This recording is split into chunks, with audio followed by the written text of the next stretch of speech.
Hi, so I've added a pedal drive to my Dual-Stator Alternator design, which was shown in a couple of previous videos. In review, it's a Dual-Stator 3-phase alternator, each stator with 9 coils with a 3-phase system rectified by a 6-diode bridge. Each stator has its own bridge, and the outputs of the two bridges are combined in parallel for a single output. So I was driving it with a modified winch gear before. This gear system here, which had a ratio of about 1:4. So I picked up a used exercise bicycle and modified it slightly, not much. Initially I thought I might be able to use a direct drive, however the chain sprocket ratio produces only a 1 to 2.5 gear ratio. So if you combine that with a pulley-to-pulley ratio between the heavy flywheel on the exercise bike and this smaller alternator pulley on the end of the alternator, you get a whopping total gear ratio of 1 to 14, which is huge.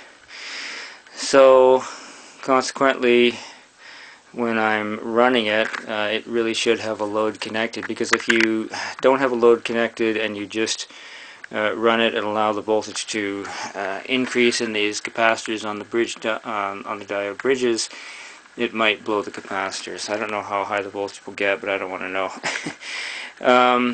Okay, so the serpentine belt was added to join the two pulleys. It's a regular automotive serpentine belt, which is good because the flywheel has a flat groove, a wide flat groove. Also because at the back here there's not much clearance between the the upright and the flywheel, and if you had a thick V pulley, it probably would bind in there. Secondly, it has to be an appropriate pulley for your available. It has to be an appropriate belt for your available pulley. This pulley has 4 grooves, so the belt has to have 5 ribs and 4 grooves.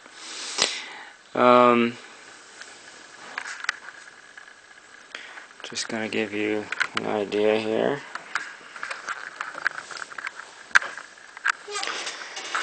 I have the alternator hooked up to a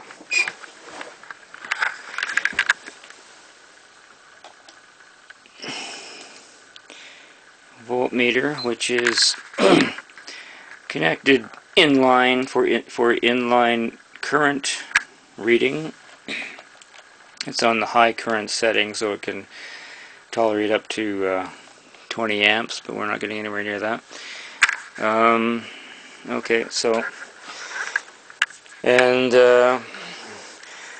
2 separate loads are connected to the alternator. There's a 12-volt automotive bulb at the moment, and I can switch over in after that to this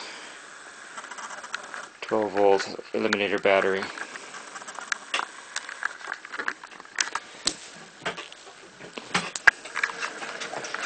So you can see a fairly bright illumination of the bulb.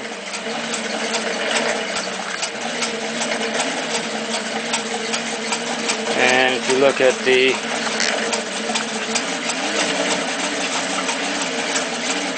meter, we're getting up to 750 milliamps of current going through this automotive bulb. That's pretty good. I'm surprised the bulb doesn't burn out. I'm just going to switch over to the battery now.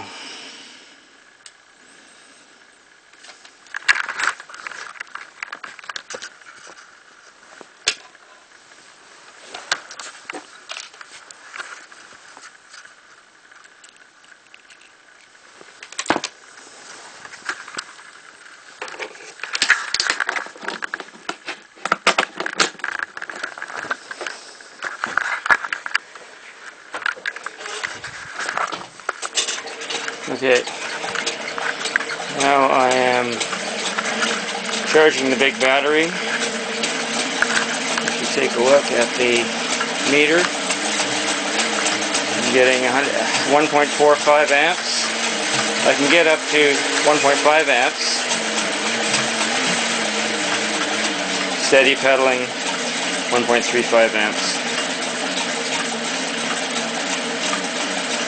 Constant steady 1.35 amps of charging current. And the pedaling, fairly easy to maintain. I couldn't see a problem running that for 10 to 20 minutes. And what you're charging there is a 12 volt eliminator battery from Canadian Tire with a built-in inverter, so that you can use this to run household appliances AC, like laptops or desk lamps, whatever. There's also a USB port, and you can also run 12 volt DC appliances as well. So there you have it. It's conventional. It's non-over unity. It does experience magnetic drag when load is drawn, when current is drawn through a load, according to Lenz's law. However, it does work, and it's a practical device which could be used to charge a 12 volt battery with built-in inverter should you experience a power outage.